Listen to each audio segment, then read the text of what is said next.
Welcome to USA Global TV and Radio, where our mission is to provide education, entertainment, hope, and inspiration.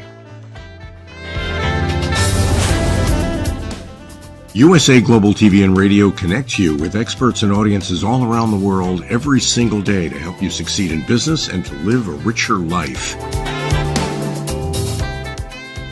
Visit us at usaglobaltv.com to learn about career and life-changing training and mentoring programs like the Listening Mentor. Subscribe to our newsletter to stay informed about our special programs and offers. Discover how you can become a guest on one of our shows or a host or producer of a USA Global TV and Radio show of your very own.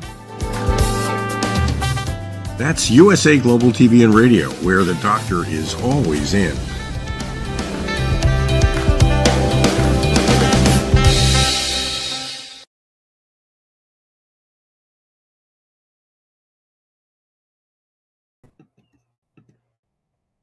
Hello, everyone. Welcome to USA Global TV and Radio, where we provide world-class education, entertainment, hope, and inspiration, and maybe space exploration. I'm not really sure, but we are certainly growing, and we thank all of you out there across the world for being part of our incredible journey. Our show today is the United Kingdom News and Culture, and unless you are sleeping, you know that there is so much going on in the United Kingdom, especially with the royal family. And we are blessed here at USA Global TV and Radio to have our expert correspondents who week after week show up and tell us what is going on with the royal family as well as what's going on in the United Kingdom.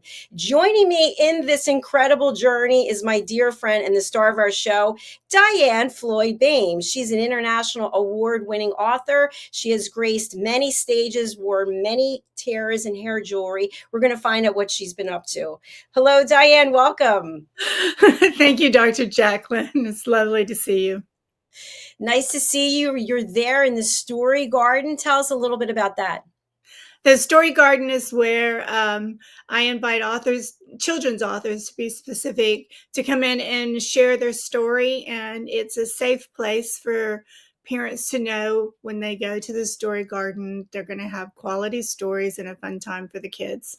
Oh, I love that. And as a former educator, you have been in many classrooms and you've worked with many children and their families. So thanks for everything that you are doing to make education first and foremost in so many people's lives. Thank you so much. It means a lot to me. Don't I look small, by the way? I look like I'm sort of fading. I thought maybe you had joined the space exploration. No, actually, yesterday on one of our shows, the Planet Earth show, Roland and I decided to go with this background, and it seemed kind of cool. But today, I don't know. But anyway, that's cool. neither here nor there. Joining me with the same background, by the way, is our expert correspondent on the royal family, everything that has to do with the royals. She has been been and is on all the major platforms across the world, bringing world-class news about what is going on there in the UK. Let's welcome the international award-winning broadcaster. It's Helena CHARD. Hello. Hey, so lovely to see you. Am I looking very little as well? I think I am, aren't I? What's I'm a happening? giant next to you guys. I know. I feel Just like like we me need to have like forward. space suits or something, connect each other. So we can, it's kind of Oh, cool. But how are you pretty doing, cool though. Helena? I'm good. I'm really good. It's very busy. It's a very royal time. I have something shortly afterwards with Fox. People are just asking lots of questions. I mean, it's a strange old time in general, I think, not just the royal family, I think, but there are lots of good things out there and some wonderful creative, I don't know, exhibitions and things like that going on in the UK. And I feel blessed that I'm in the heart of London and I can just nip out, even on a tube, and just visit all these wonderful places. So, yeah, I'm great. Thank you very much. And I hope you guys are too. We are. We missed you last week, and we're glad that you're back. So No, thank you. also joining us, one of our expert correspondents from Scotland, Mr. Simon MacDonald, who always leaves us in stitches, crying or laughing at the end of the show. Let's welcome him to the program. Hello. Hello. Oh, goodness gracious. You seem to be halfway to the moon just now. I think there's the two big people are on top, and the two little people are under. Yes, well, and I love how waved on video. Yeah, some of us are getting bigger. Too much chocolate. Simon, I have to say, I saw an interview that you did, I want to say a month or so ago on YouTube. And I just want to thank you. You talked about how much you enjoy being on this program, and that really meant a lot to me. So thank you.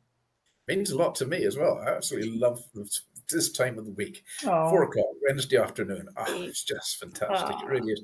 It's, it's the one time in the week I feel I can sort of let the hair down, just relax a bit as well, and have a bit of fun and give a little bit of knowledge and history out as well. So yeah, it's a wonderful show, wonderful time, and I wouldn't miss it for the world. Oh, thank you. Thank you. I really got that sense when I was watching the interview you did. So thank you very much. So I guess today everybody's wondering, where is Kate? And the one thing that I'm wondering is, when you are somebody who is in the public domain, you don't get any privacy. Everybody is like constantly, what are you doing? What are you wearing? What did you say to her? It's crazy. I don't know how people manage. So we're going to hear a little more from Helena today about that. Yeah, absolutely. I mean, there's so much going on.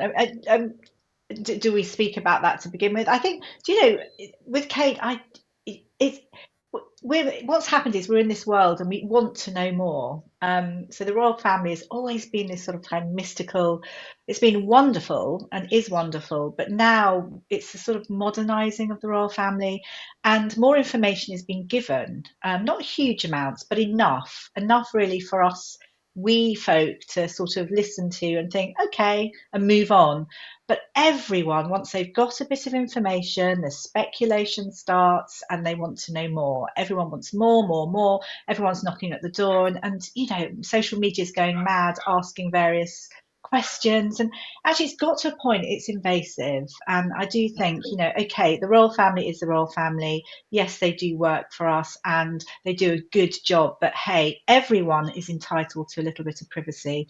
And I feel King Charles obviously giving his diagnosis and being very open, and also knowing that Catherine, the Princess of Wales, obviously has had quite a big operation, but is doing okay, and we're being updated she's doing okay. That should be enough. I really think that should be enough. We don't need to know every minutiae detail. And I don't know. This is where I say I think our world is going completely mad. We're at a different time. It wouldn't have been like this years ago. It's a complete modernisation. But then you start thinking, well, with that reference to the royal family, also intrigue is quite exciting, and all the history. And if you were to give every single bit of information, sort of loses that mystique, I feel. What do you think? I agree, absolutely. It does lose its mystique, and I also agree with you that everybody, no matter what, deserves a little privacy. So, but I don't know why the world or people can't be happy and make their world a little better and quit bothering other people. So that's my soundbite. Yeah, it's the curiosity killed the cat scenario. I think it really is. But no, they are entitled to their privacy. They really are, and we all are from time to time. Yeah, although sometimes I feel I'm sort of living in a bit of a goldfish bowl, but it's yeah, there we go. It's part of the job description. No, they are. I think they're absolutely right in keeping keeping the gory details to themselves. I think they, and I respect that, and I respect the fact that that's what they've done.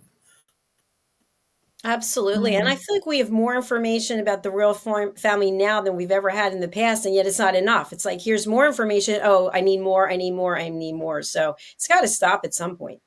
Yeah. Definitely. We've been given enough, I feel. We know roughly what's going on. And also with Princess Kate, Catherine, Princess of Wales, we've been told that we hope to see her after Easter. So we've been given that time scale. Let's just give that give them their privacy, should I say. It's just, it's madness. But I know there are certain things that have led to this as well. Certain things have led to the whole, wondering what's going on. But let's just see what happens. But I mean, the big thing that's broken today, obviously, is Prince Harry and his he has, I'm laughing, I shouldn't be laughing at all, but I mean, just following everything. So Prince Harry has lost his High Court case over his UK security. So he, again, is not allowed to just have security willy-nilly whenever he comes into the UK. And a bespoke arrangement, of course, will be agreed. So this legal challenge with the Home Office obviously now doesn't give him the right to police protection whenever he wants to. He's going to appeal the judgment. And this is quite tricky. It's not as easy as, saying yes or no. And there's a body called RAVEC, RAVEC, which is the Home Office, the Royal Household and Metropolitan Police. And they make the decision. I don't think it's a bad thing at all. He and Meghan are no longer working for the royal family. It's not that people don't care, and of course he's going to have protection if he comes over for certain things, but it will be done on a pro rata basis. So he will say, I'm coming over for XYZ, and then it will be looked into. I mean, can you imagine if it was just this agreement that he could have protection whenever he came over? He'd be coming over with all his film crews and doing loads of filming for whatever body it was. And I just think, let's just see what happens. I do understand they need protection. That's not what everybody's talking about, but that's today's breaking news. And I was sort of waiting, as it was breaking down to the last few minutes, and then that was announced. But there we are. And just prior to that as well, King Charles was seen waving to the crowds as usual. The continuity is there, on his way to his treatment. So it was great to see him. As we were talking about previously, everyone's saying, where is Kate? What's happened? What's happening? Because people are always wanting to ask more. But this, I think, has basically started. It's people are asking more and more. Unfortunately, yesterday, I hope you can hear me, the Prince of Wales had to cancel. He pulled out of King Constantine's memorial in Windsor. And it was quite late in the day. The royal family never like to cancel anything, so there has to be due cause for why that happened. He was giving a reading, and so he was in the order and announced that he would be there. So that's pretty sad. So King Constantine II of Greece, it's his memorial at St George's Chapel. He happens to also be Prince William's, or was Prince William's godfather.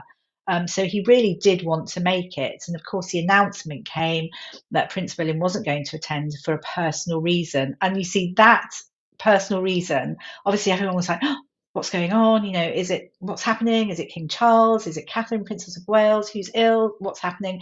And then the furore started.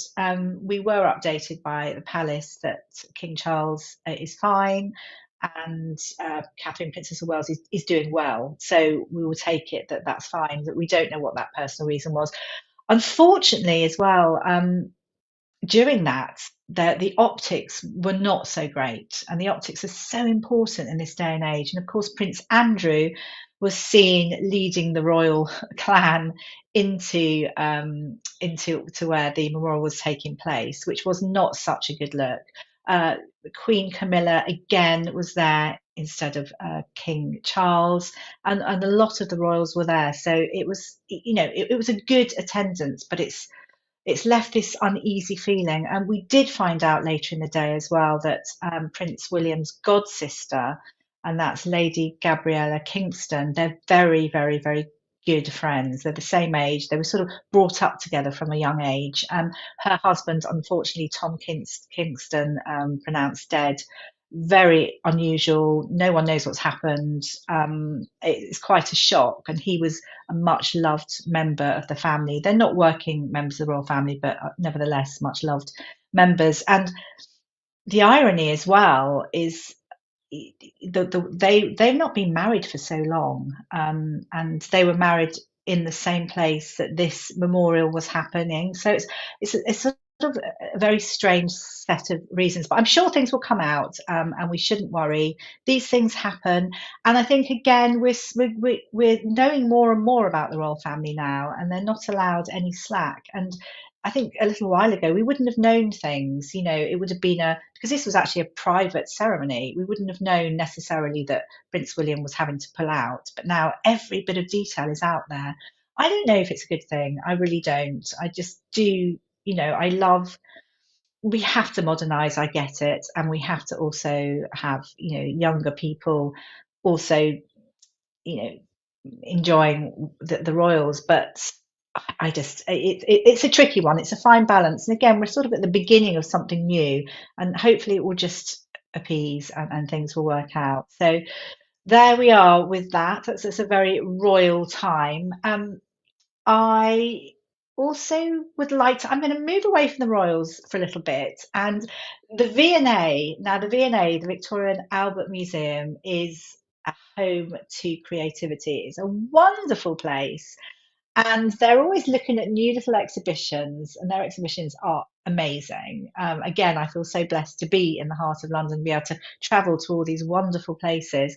And at the moment, they're recruiting super fans of one, Taylor Swift, which I find really interesting, but people who have very diverse subjects, very niche interests. So I know that they're looking for people who have a niche interest in Crocs, in drag culture, in emojis, I think was one of them as well. Very strange. And there's 9 advisors that they're hoping to get who have specialist subjects. To me, the Swifties, so the people who are absolutely know everything about Taylor Swift and all the cultural phenomenon and fan base, etc., I find that so bizarre. We're in a different world, but these people that have their specialist subjects are employed by the V&A. It's sort of one of those 0-hour contracts, but nevertheless, the experts, they'll advise alongside other experts who are appointed. There's somebody who's an expert on Toby jugs. I mean, Toby jugs. I don't know if everyone knows about Toby jugs. I just remember what they look like. It's like these funny little jugs with these sort of little ugly male face at the front. Very odd. I don't know the background to it, so maybe that's not fair. But Lego as well, and Pokemon cards. So isn't it amazing how we can all have these specialist little subjects that actually then we can go and get a job in these museums, which I think is amazing. So I look forward to all the exhibitions and things that are going to come as part of this. So that would be something great. And moving on from the V&A, that's just one of our wonderful exhibitions. I am going to speak about, I think I'm going to celebrate 2 people. And there are so many people that we can celebrate. I mean, too many people really.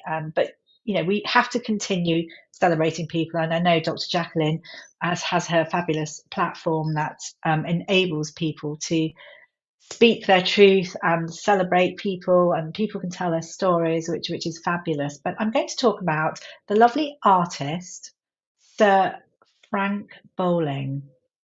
Now, all I can say is happy 90th birthday. There he is. That's him in his studio. He is such a great guy. He's appeared on lots of our TV programs.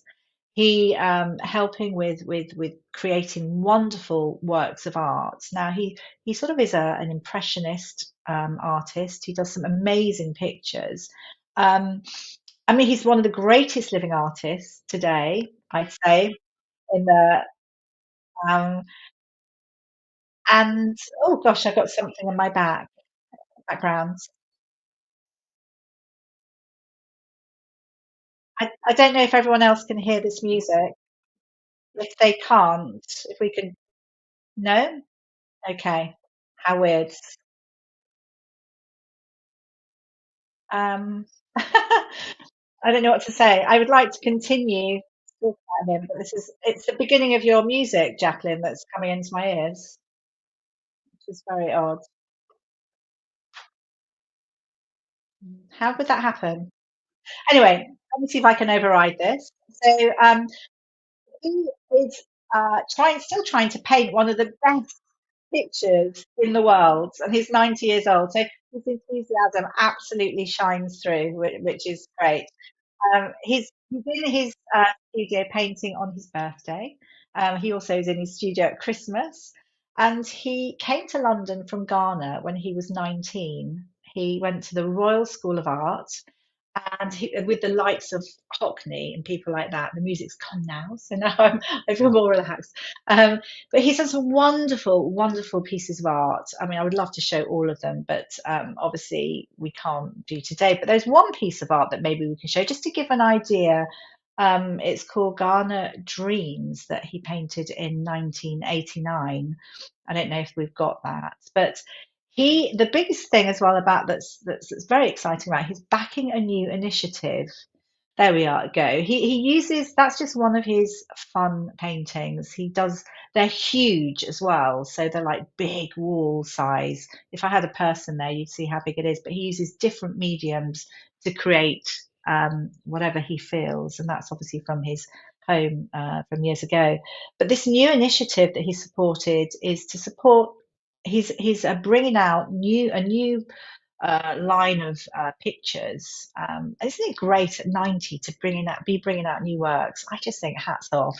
But this initiative, which will be supporting this new generation of artists, is trying to help raise £500,000, and this is to buy art supplies for state primary schools. And apparently, there's a certain report that's saying how there's the lack of creative energy. People cannot be creative at a younger age. Not everybody, but it's not a good sign. I don't know whether this is from COVID. I need to look into it a little bit more. But so the fact that he's helping here, the idea behind it is to spark the creative fire within a young person. So I think that's absolutely lovely, and I just hope he continues because wow, he's a real inspiration. And the fact that he wants to bring out more and more work and do like, I just hats off. It's amazing. So, celebrating Sir Frank Bowling. And now I'm going to also celebrate a wonderful actress and more here in the UK. Her name is Vicky McClure, and she is Vicky McClure MBE, and she received her MBE recently, and King Charles gave her her MBE, and they had a little chat and a laugh between them, which was really good fun. I think there we go. Oh, isn't that lovely? I just think this is just before King Charles' diagnosis, but she was so excited. She couldn't believe it. So her services, she'd been given this for her services to do with drama and charity, and the charity is namely dementia. She is a great actress. She's been in Line of Duty, I think she's known more for. This is England, I think slightly earlier. And also at the moment, she is working in Trigger Point, which is really gripping, absolutely gripping. The reason why she was involved in a documentary, BBC documentary, she helped care for her grandma, who sadly passed in 2015. But then she had this niggling thought that she wanted to do a documentary on music and the power in combating sort of dementia. So she did this great documentary, very natural. She's one of these people that she's so on top of her game, but she's so normal and so humble, and I love seeing that. I really do. There's no ego there with her at all. Anyway, so in doing this documentary, she then formed the Dementia Choir, which is now a charity, a formed charity, and this is to support people living with dementia. She then got married very quickly at the end of last year to the director Johnny Owen, and it's really, she works with the Dementia Choir. They travel around everywhere to really top places. There she is doing a speech with them behind. All the wonderful O2 Centre, the Royal Festival Hall, all our big, wonderful places in London, and outside London, they have performed wonderful, wonderful concerts. And I think what's so lovely is that, even though you have dementia, you can still live with dementia and still aspire to do things, to achieve things. And I think by having this choir that travels around, it just goes to show, I suppose in any diagnosis, you have to really try and live and still work towards your dreams, I think what I'm saying. But I was very fortunate as well to be invited to the Outernet, which is a wonderful building we have now in Tottenham Court Road, which again is central London. It's a place where lots of events are taking place. It's the place to be now. And I think actually the Brits are going to be taking place next year there. So I look forward to that because it's quite close to where I live. And I was invited to an event called Day Fever. Now, this is something also that Vicky McClure has dreamed up, and I think it's perfect. I really do. So Day Fever, it's basically people of a certain age, and when I say of a certain age, we're talking about over 30. People remember those days when they used to go clubbing and dancing, and I don't know whether you guys were the same, and people had a few drinks and people were trying to get back at early hours of the morning and no one had their cars, and you're trying to find cabs to get home, and it's like, who really wants that? No one. So she decided that a lot of her friends who had children, they still wanted to have fun. So she's thought up this Day Fever, which essentially is almost like a place that you go to listen to music and dance. So it's like a nightclub, but it's an afternoon club. So Day Fever is where you go when you just want to dance and have fun. And it starts at something like 2:00 and ends at about 8 p.m. so everyone can get back safely. But I was invited there. I felt blessed. It was absolutely wonderful. She was actually celebrating her MBE and the Dementia Choir and lots of things. And I was so thankful. So again, that's celebrating Vicky McClure, who is actually in Trigger Point at the moment, which is every Sunday evening, which is great fun. So there's lots of things. I don't know whether anyone has any questions or whether we move on, but I hope that was of fun. Oh yes, and of course, and this is my lovely photograph of Catherine, Princess of Wales, just in case people have forgotten what she looks like. There's so many people saying, where is she? We miss seeing her. It was all, especially when she's in her evening attire. And this is her at an event, and you can see Queen Camilla sat next to her. But people have missed her, but she's just recuperating at the moment, and we will see her in due course. And I think people should stop trying to question, and I think people should be let be. I mean, goodness me. I mean, after Easter is when we're supposed to see her, and that's sort of, Easter's coming up. It's in March, isn't it? So we really don't have that long. So hopefully we will see her. But we wish everyone well. We certainly wish everyone well. And I'm very sad, really, for the Prince of Wales, because he obviously has a lot of stress on him at the moment. Great job. Thank you, Helena. Well done. I love Day Fever. Yes. Isn't it? Honestly, it was amazing. It was such good fun. And I just think that simple idea of having a good venue that you can go to where you wouldn't really know what time it was, really. And you just go and you have just as much fun. And then you can just get back civilly. If you've got children, then you're back to your children. It was really great. And she's so humble, and it was a real celebration of her MBE and everything she's achieved. So hopefully awesome. onwards and upwards. Yeah, I think that she needs to franchise it so we can get one here in Texas. I think so too. Well, if it's grown now, because it now every month I think there's a different place in the UK that it's coming out, and it's really growing. And you know they sell out within. It's done on a very reasonable basis. The strange thing is, I don't actually think it's attached to dementia and the dementia crisis. It possibly will be soon. Mm-hmm. But it's such a great idea because I enjoyed going clubbing, but I mean, I only had like one Tom Collins, which probably dates me by saying what I had. But I wanted to be home by 10 o'clock because you knew you were going to be safe if you got home at 10. So I was there when the doors opened with my friends, and then we were like, okay, it's getting too noisy. Let's go. I know. I actually went, enjoyed it, and then went for an evening meal, and then just managed and came home. And I just thought, gosh, it's wonderful, but it's just a slight change in the norm as we expect it. It just goes to show if you think of something, you just do it. Yeah, I love it. So all good. Can you hear me, by the way? Simon, yes, we can hear you wonderfully. Oh, okay, I was just checking. I do apologise when I mentioned earlier the intro to our show suddenly started incredibly loud in my ears, and I wasn't sure what was happening, but I managed to get through it. See, that's what happens when you disappear out into outer space there, and so you get all sorts of confusion and so on. So you're caught in a time warp.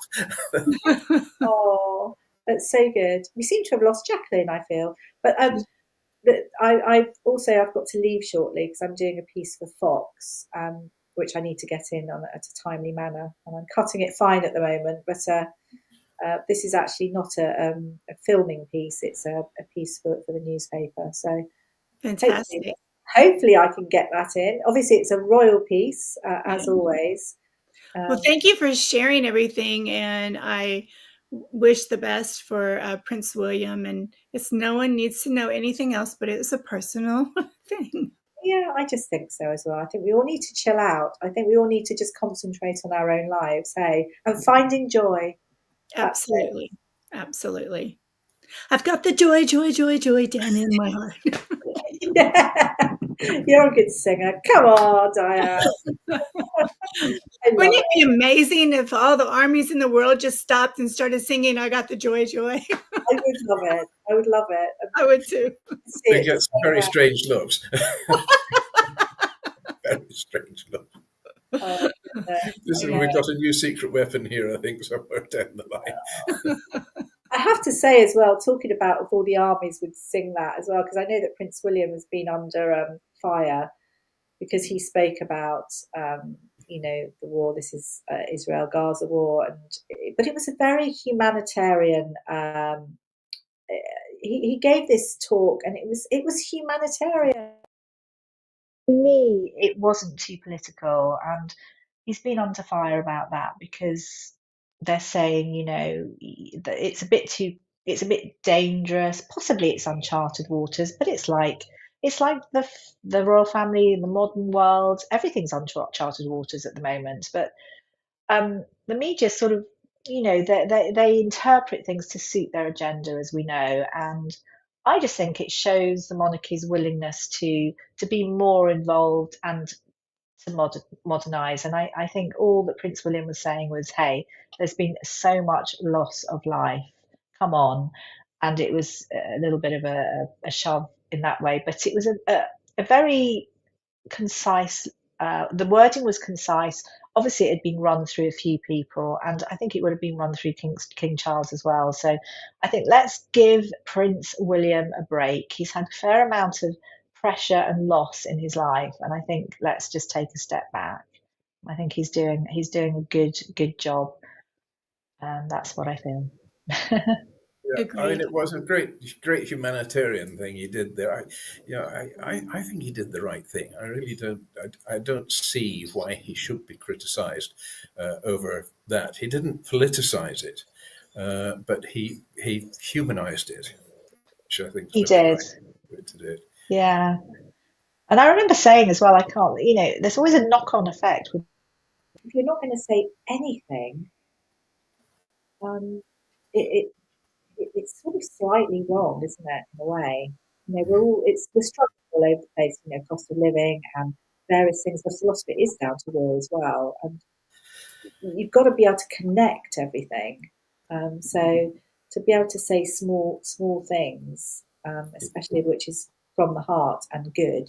I mean, no one likes to see loss of life, unnecessary loss of life. So good for him. Yeah. Yes. And it's been a considerable loss of life as well. It's sort of, I mean, the proportions of it have just gone. And I think it's almost looking at the stage where they've actually sort of lost sight of the reason they started it in the first place. It's a very, very sad situation. And what is even sadder about it as well is that it sort of tends to breed more war. It's one of these things that can escalate and gallop a bit. It's very sad. So sad. So sad. I agree. So sad. I know. Can I just say one thing and then I say adieu? So the new portrait of King Charles is going to be on our money, on our British banknotes in June. So I'm just thinking of continuity as well, because people are thinking what's going on. And I think it's lovely. This is just really for the tatty notes. So as we go along, notes get tatty and they're discarded. But the new notes that come out will have King Charles on the front. We don't have one to show. I actually think he looks quite like Prince Harry on his picture on the note. It's very odd, but one of those things. So I look forward to seeing that. And obviously, I think Queen Elizabeth was the first monarch to appear on notes, and she featured on the £1 notes in 1969. A little bit of history and a little bit of fact for you. And on that note, I shall say adieu because I have to leave you somehow. Adieu. Have a great day. I'm not quite sure. It was great seeing you guys. I look forward to seeing you soon, and Dr. JACALYN as well. Take care. Okay, see you next week. Thank you. Bye. That was all fabulous. And Simon, I know you have some great things to share with us before you dive into your wonderful information of who I'll let you share who it's going to be. Do we have any exciting news coming out of Scotland? Just trouble as usual. It is. There's actually been surprisingly little going on, which would really sort of hit the global headlines here. It's been a sort of relatively quiet week for a change. I mean, it's like this week as well when I was perusing through my files to see what happens on this day, and there's actually surprisingly little happens today. There's going to be even less happens tomorrow, because tomorrow is only happens once every 4 years. It's the 29th of February, so there we go. It's it'd be such a shame to be born on the 29th of February, wouldn't it? I mean, you get away with saying you're considerably younger than you actually are, but there we go. Anyway, today I'm looking at heroes and villains, and I thought this one is more, although he's sort of a folklore hero in Scotland, he's actually a serious villain in his own right as well. Fiery temper, fiery man, but he did actually have a bit of a sense of humour somewhere down there. Most of us Scots do. I mean, living in this kind of weather that we get here, if you don't have a sense of humour, you're really in trouble. Anyway, today I'm talking about Rob Roy McGregor, the living, or he's not a living legend anymore, but he was, by golly, he was a legend in his day. So he was, let's get it going on this, because famously he was actually portrayed by Liam Neeson in the 1995 movie Rob Roy McGregor. It was painted as a hero, but in reality the 18th century outlaw was actually a bit of a more complicated figure. The Victorian author, Sir Walter Scott, captivated his readers with tales of a debonair, gallant rogue by the name of Rob Roy, an outlaw likened by many to the famous Robin Hood, who was a man of the people who stole from the rich to give to the poor. But unlike Robin Hood, however, whose name has been attached to multiple people throughout history, the fictional character of Rob Roy was based on a real individual who was most certainly an outlaw. Though perhaps not quite as chivalrous as in Scott's works.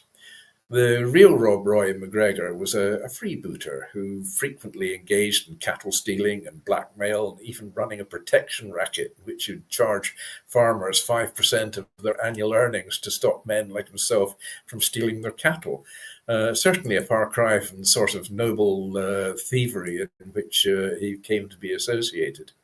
But regardless, Rob Roy MacGregor's notoriety undoubtedly solidified him as one of the most legendary folk heroes in Scottish history, and made him the namesake of an 80-mile walking trail and even a famous cocktail as well. So, which parts of Rob Roy's history are fact and which are fiction? Much of Scotland's history revolves around the great clans, which groups of people who are not quite families but allied to themselves with a powerful house and a clan chief, adopting their surname, swearing loyalty in exchange for protection and kinship. So among these powerful clans was the Clan MacGregor, or Clan Gregor, if you prefer, whose lineage, according to the Scotland magazine, traces back to Gregor, the son or brother of Kenneth MacAlpin, who was the first king of the Scots. Hence the family's motto, which is "Royal is my race." Well, Clan MacGregor once controlled land in the regions of Glenorchy, Glenlochy, and Glenstray in Argyll and Perthshire. But come the 14th century, as the Campbells rose to prominence, King Robert the Bruce stripped the MacGregors of a significant portion of their lands around Loch Awe in Argyll and gave them to the Campbells, leaving the MacGregors in control of only Glenstray. So naturally this made the MacGregors and the Campbells sworn enemies, and the MacGregor clan frequently raided Campbell cattle. Then, in 1603, two members of Clan MacGregor were killed by members of another clan, which was the Clan Colquhoun. So in retaliation, a small army of 300 and 400 MacGregors and a number of MacFarlanes killed 140 members of the Clan Colquhoun. We don't mess about with 10% in this country, I'll tell you, we go the whole hog. So this incident, however, prompted a response from King James VI, who then issued an edict outlawing and banning the MacGregor name. So from then on, anybody caught using the MacGregor name was to be executed, and anybody who killed a MacGregor was to be given a reward. So we don't mess about here. It's black and white, and that's it. So as a result, many members of Clan MacGregor were forced to take other names or resort to living a life outside of the law. In addition to the persecution, the MacGregors were not allowed to gather in groups of more than 4, nor were they allowed to carry arms of any description. So those who did not find a new clan often turned to thieving as a means of getting by. Although the rules against the MacGregors loosened a bit as the century went on, the prejudice remained. So MacGregor was a tarnished name, which is why, despite being born in 1671, Rob Roy regularly used his mother's maiden name of Campbell. At the time of Rob Roy MacGregor's birth in March 1671, the persecution of the MacGregor clan had largely died down. His parents were Douglas Glass, a MacGregor chieftain, and Mary Campbell, who affectionately referred to their son as Ruach, which is laterally anglicised to Roy, the Gaelic word for red, due to his shock of fiery red hair. There's quite a lot of Scots still have fiery red hair, I can assure you as well. The tempers to go with it, maybe at times, but they've got the humour. So the MacGregors were Jacobites, loyal to the recently deposed King James II, with both Rob Roy and his father fighting in the Battle of Killiecrankie in July 1689 during the uprising against King William III. The MacGregor clan's role in the Jacobite uprising was not well tolerated, however, and following the rebellion in 1693, their name was once again banned, prompting Rob Roy to start using his mother's surname. So Rob Roy at this point shied away from the realm of politics, instead marrying his cousin, Mary Campbell of Comer, and starting his own cattle trading business under the patronage of the Duke of Montrose. And for a time, MacGregor's life was peaceful and successful. He earned the land and the title of the Laird of Inversnaid, and the location of his land between the rival clans of Argyll and Montrose proved quite fruitful. So, however, this blissful period did not last long, and in 1711, after borrowing £1,000 from the Duke of Montrose, Roy was betrayed by one of his own, his chief drover, who was sent with the money to buy the cattle. He stole the money and he fled. So Roy assured Montrose that he would catch the thief and repay the money, but the damage was done. So Montrose denounced Roy as a thief, bankrupting the cattle farmer and repossessing his lands. Some versions of the story allege that the soldiers who arrived at MacGregor's house to evict him had subsequently raped and branded his wife. So they're a bit savage, these guys. And Rob Roy blamed the Duke of Montrose for his misfortune and left with no choice but to turn to the life of an outlaw. He became a consistent thorn in the Duke's side. Surprise, surprise. And so MacGregor pursued an aggressive vendetta against the Duke of Montrose, resulting rustling cattle on Montrose's land, thieving and robbing those loyal to the Duke, including once kidnapping Montrose's representative, who was transporting £3,000 of rent money. Now, £3,000 of rent money in those days was a huge amount of money in today's language. Eventually, according to Undiscovered Scotland, MacGregor's banditry turned to landowners whom he would offer to protect for a fee. Those who didn't pay, however, soon found themselves missing quite a number of their own belongings. Yet many accounts say that MacGregor was kind to the common folk during this period, especially the poor, who had similarly been mistreated by the Duke of Montrose. And it's likely that these accounts are part of the reason for his folk hero status. Well, fortunately for MacGregor, his actions against the Duke of Montrose earned him an ally in Montrose's rival, John Campbell, the Duke of Argyll. Now, of course, this alliance was cut short in 1715 during the Jacobite uprising, when Rob Roy was used to rally the MacGregor clan in Aberdeenshire and led to the Jacobite army from Perth towards Stirling. Argyll, however, was not sympathetic to the Jacobites' cause, and in fact sent a small army to stop the Jacobites as they tried to reach the lowlands. Well, naturally, this put MacGregor in a conflicting situation, with his loyalties to the Jacobites and the Duke of Argyll being tested to the limit. During the battle, then, he decided he didn't actually fight for either side. He probably carried out a battle all of his own. This did little to help his reputation, though, and soon after a bounty was actually placed on Rob Roy's head for his role in the rebellion, in addition to his already present charges of banditry. Luckily, Campbell remained an ally to MacGregor and allowed the brigand to live near an Argyll base in Inverary, which is actually just not that far away from where I live, so regularly going past Rob Roy's old house. So while living under Campbell's protection, Rob Roy MacGregor continued his revenge-fueled crimes against the Duke of Montrose, during which he was captured multiple times, always managing to escape. Resourceful man. Now, this went on until 1722, when Argyll and Montrose reconciled, and ultimately leading to MacGregor's arrest and confinement in Newgate Prison in London. Then in 1723, MacGregor's fate changed once again when the English writer Daniel Defoe published Highland Rogue, which was an exaggerated and slightly fictitious biography of Rob Roy MacGregor. A book that was evidently popular enough, though, to warrant a royal pardon for MacGregor by public acclaim in 1727, just as he was about to be sent to Barbados. So, following the pardon, Rob Roy spent the last 7 years of his life living reasonably peacefully. He died on December the 28th, 1734, at the age of 63, from an infected wound, which was the result of a sword duel. He was later used as a character in a series of popular novels by Sir Walter Scott in the early 19th century, and the subject of 2 Hollywood movies in the 20th century. So in 1981, a new gravestone was erected proclaiming MacGregor despite them, quoting lyrics written by Sir Walter Scott. And the lyrics went, "While there's leaves in the forest and foam on the river, MacGregor despite them shall flourish forever." So there we have a hero, yet an out-and-out villain. I think is the only way you can describe him. He really was quite a character. So there we go. And so I'm moving on.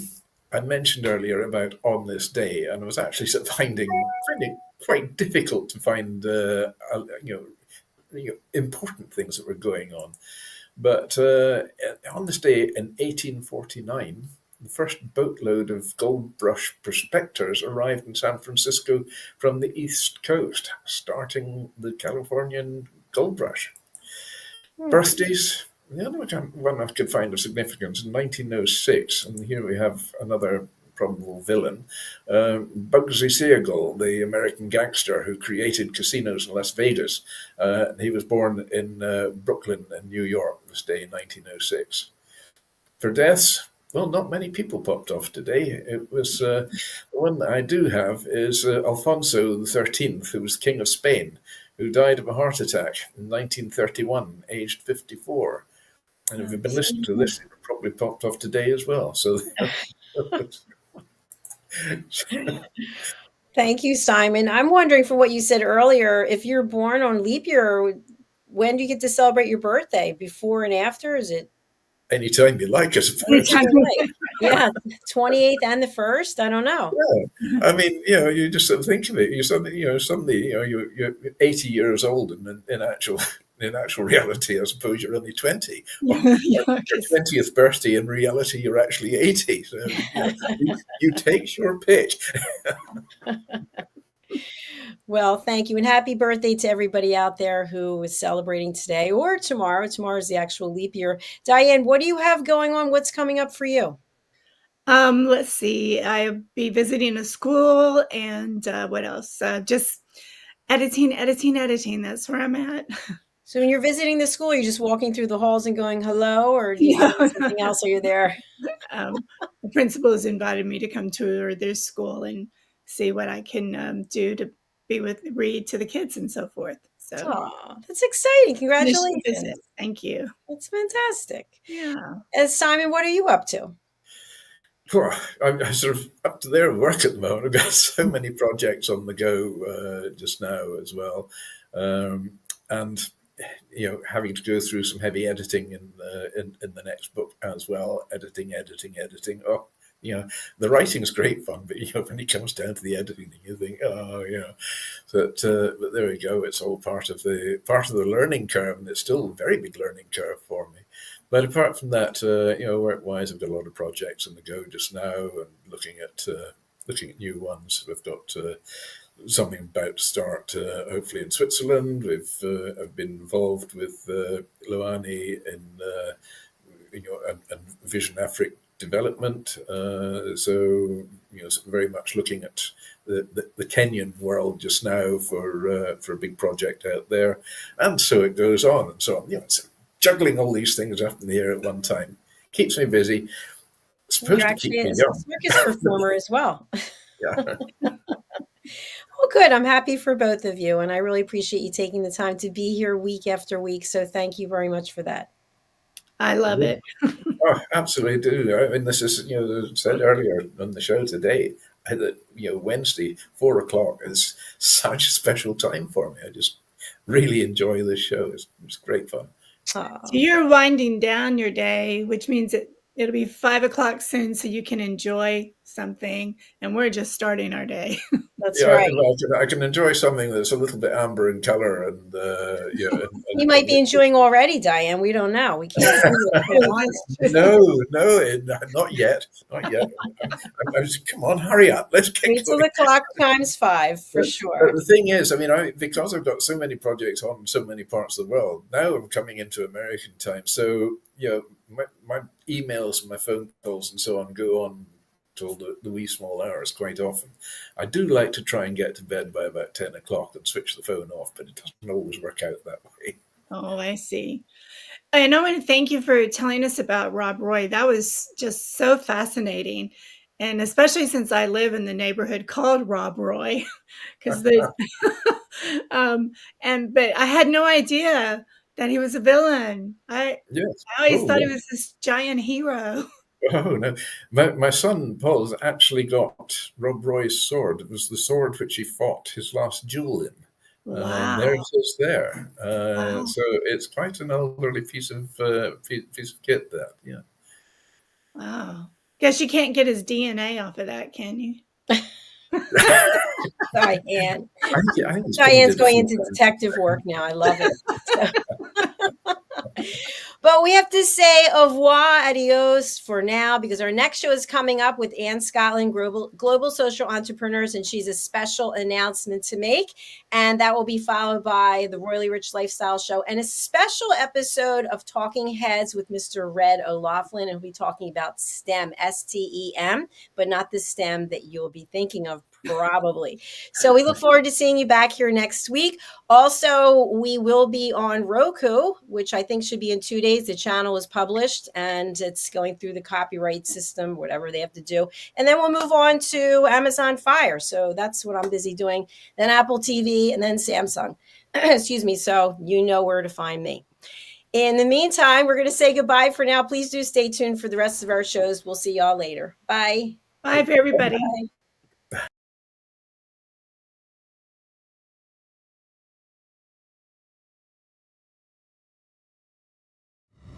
The last few days have been really amazing. I had a trainer course from the British School of Etiquette. And I must say it's been one of the best decisions I've ever made and one of the best investments I've made in my own training and development. Now, words alone will not describe the transformation and the positive path that I have traveled with the British School of Etiquette. I find really I learned a lot from the lessons this time I came. The last few days with the British School of Etiquette have been fantastic. And what I've learned now is really beyond my expectations.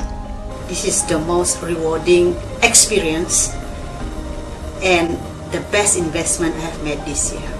It was just great. I learned so much, and when I go back to Belgium I will incorporate a lot of it into my day-to-day life and business. It's been absolutely wonderful for the whole week that we were here. I feel transformed, and I feel like blowing a trumpet and tell people, come and do this school, this class is the best, this is the best school ever. You should take it. It will change your life immediately. I am now able to teach other people how to bring the best of them. Thank you. Thank you, BSc. Thank you. Thank you so much. Thank you.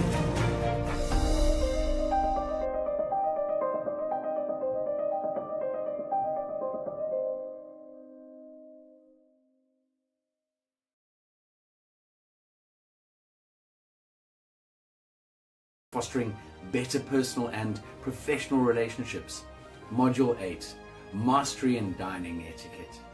Building your confidence to perfect the subtleties of dining with finesse, enhancing your social savviness at any table. Step into the Polished Professional program where poise, elegance and excellence aren't just taught, they're instilled for life. Join us to redefine your potential and polish your professional edge. To learn more, go to thebritishschoolofexcellence.com. The British School of Excellence are investors in people. Let us invest in you.